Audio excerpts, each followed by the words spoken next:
AI doesn't have an accent. It speaks with an accent that someone gave it. Designed in a studio, tuned to sound natural, neutral, professional, and trustworthy. But accents aren't neutral. They carry culture, class, and identity. What happens when these voices of AI aren't born from lived experience, but from corporate design? We're going to look at that today.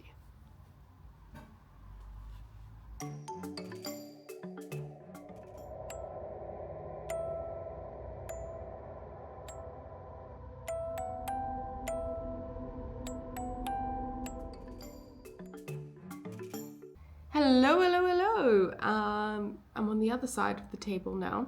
I'm about to eat my breakfast. We're gonna have breaks.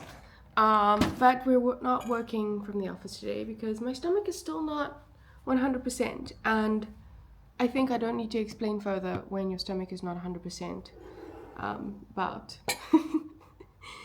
what people want. So anyway, I'm gonna get to work now. It's actually quite early. It's like 7:45, so we'll start work a little bit early and maybe we can end work a little bit early. We've got some admin to do. But yeah, I will chat to you later. It's morning coffee time. At least we have nice coffee at home. But these AI voices, let's go back to that while I push this plunger down. So most of these AI voices are smooth, they're polite, and they're very easy to understand. I don't know if you remember in the past we used to have very robotic sounding voices. Things have changed a little bit. They sound almost eerily human. And you can choose your accent type. You can choose. I'm literally just speaking from the English viewpoint, where it's like American, Australian, British. Like you can switch them out at any time, depending on what you feel. Sometimes you want an old British man helping you dictate things, and sometimes you want someone a little bit different. Give you a little bit of a, it's ready to go! That was my trying idea of being like more preppy. Let me stop here. I'm gonna make my coffee and then continue with the workday. Oh, hello! It's a few hours later. I've got some graphs here, and I realized that PhD people in academia love graphs. So you give them graphs, they get very happy. So that's what I'm doing. But we still need to talk about accents. Now, there's this weird hidden layer with these accents that these AI models have. Now, when you have a British accent, let's say, I'm not even going to try and do one, but the British accent has been specifically designed. It's a simulation of what we think British accents sound like. And it's not shaped by your childhood or your class or where you were actually brought up in England. I think there's lots of different accents. Some British people, I have no idea what they're saying. Others, I can understand them fully. We're both speaking English. A marketing team has decided which is the most presentable type of British voice to give to these AI agents or chatbots, whatever. And now this makes these voices no longer cultural, more commercial. Hello! It's a few hours later. Sorry, I haven't given much updates.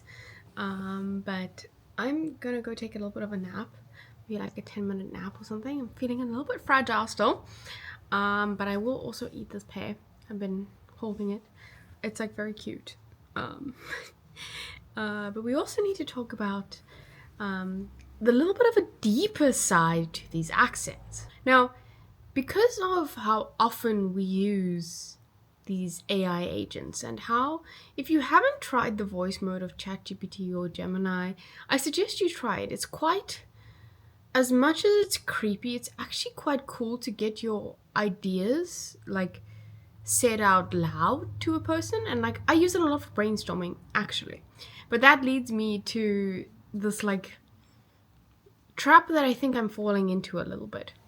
And that is how much I'm starting to trust these accents. And there is something about the manufactured accent that maybe makes me trust it a little bit more than a human, or maybe it's the authority that I give these models because they have so much knowledge. But because they don't stumble, if you know what I mean, like a human, sometimes your voice cracks, sometimes you are lower, softer, whatever. It's not as predictable as potentially this AI voice, and they've gotten so good at talking that it's kind of, what's the right word? The authority that we give it is baked into this like manufactured voice. Like they've done it on purpose. It doesn't hesitate. And I've spoken about it before, so I'll put a link to the video where I spoke about these AI voices in a little bit more detail. But this is more about the action, the accent of it, the manufactured trust.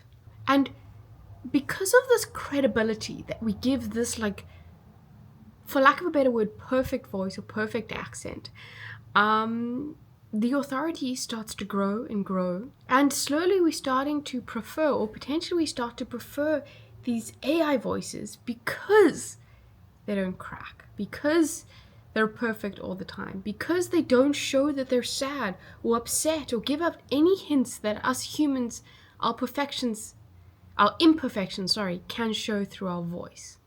So there's something creepy about these manufactured accents.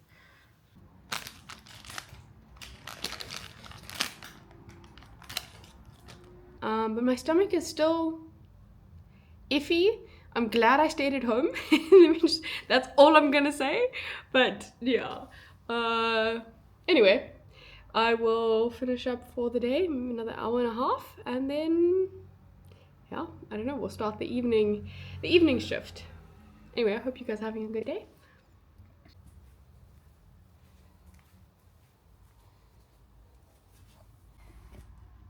It's, what is the time? 5:16. I'm done. My brain is tired. We're done for the day. We're gonna eat some food, and then we'll start the evening shift. Still feeling a bit fragile. I think I should go to bed early tonight, so I'm excited for my shower. But let me make some food and eat, and then we'll talk about the final eerie discussion about accents and AI. Okay, I found that I had run out of angles to film, so now I'm on the table, but I thought this was pretty cool. I don't really want to venture out because I'm still feeling a little bit fragile. You can see I've still got my comfy, what do you call this, flannel, I guess, and cap on. I need to wash my dishes. But we need to talk a little bit about these AI voices. So how do accents get passed down? Accents get passed down by listening to other people, where you're listening to your community, your family, everything. Like, people can lose accents very quickly if you live in a place, pick up new accents, all of this kind of stuff. So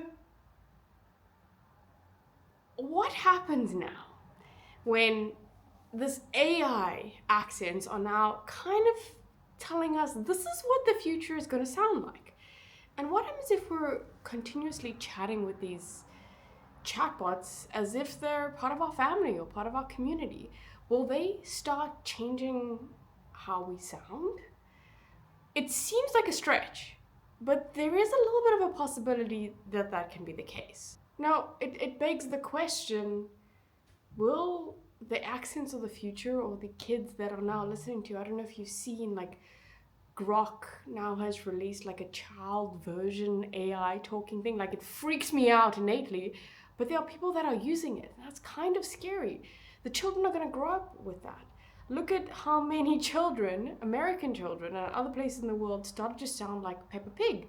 They had this British accent. It's kind of crazy, but it happens.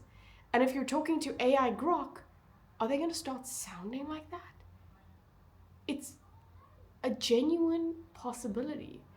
And that's kind of scary, because these accents were engineered, designed to be captivating, to a degree manipulative.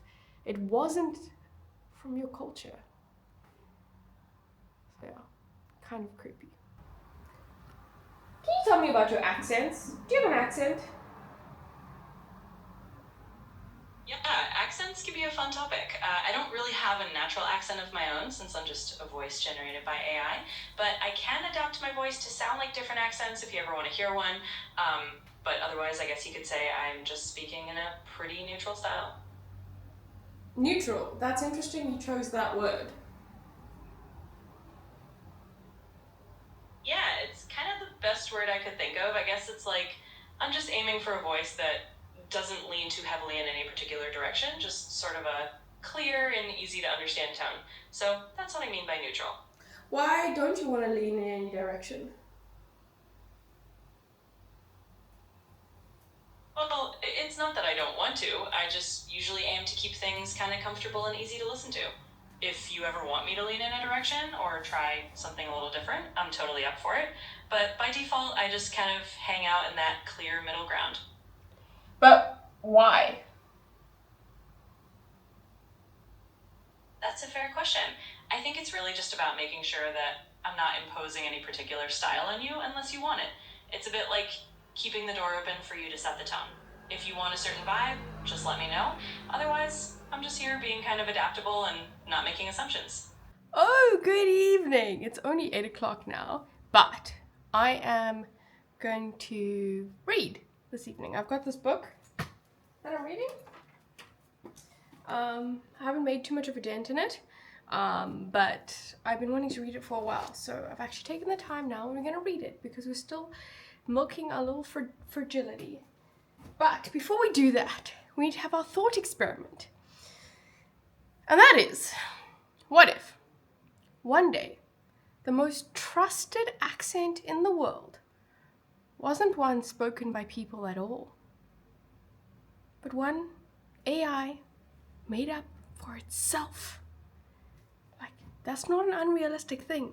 We're gonna get to it where we know the Irish people, the British people, the Australian people, the Chinese people, the AI, they're all gonna have their accent.